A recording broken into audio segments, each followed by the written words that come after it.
Hello everyone! Welcome back po sa page and channel ni Gandang Lola.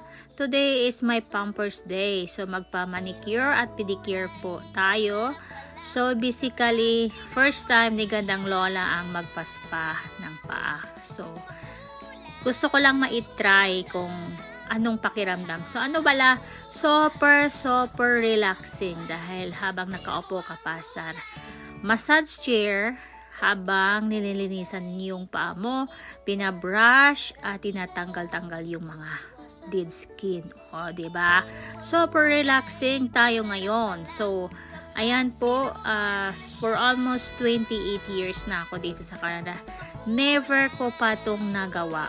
So, never ko pang na-try sa sarili ko. So, super relaxing pala. Super sarap dahil tinatanggal pa yung mga dead skin mo. Sa paa, massage pa.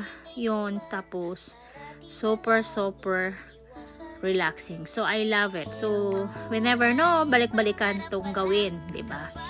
So, yan na po. Napaka-relaxing habang nakaupo ka pa sa massage chair. So, winamassage pa yung likod mo habang pedicure ka. O, diba? Bonggang Lola. Diba? So, ayan na po. Nakakulay pula po ang pili natin para pula sa paghigugma. Char. So, ayan na po. Super relaxing at super ganda ang result ng ating mga paa. Diba? So, thank you everyone for watching and sa mga hindi pa nasubukan magpa-spa, subukan nila. So, ito na po ang ating nails ngayon. Thank you everyone!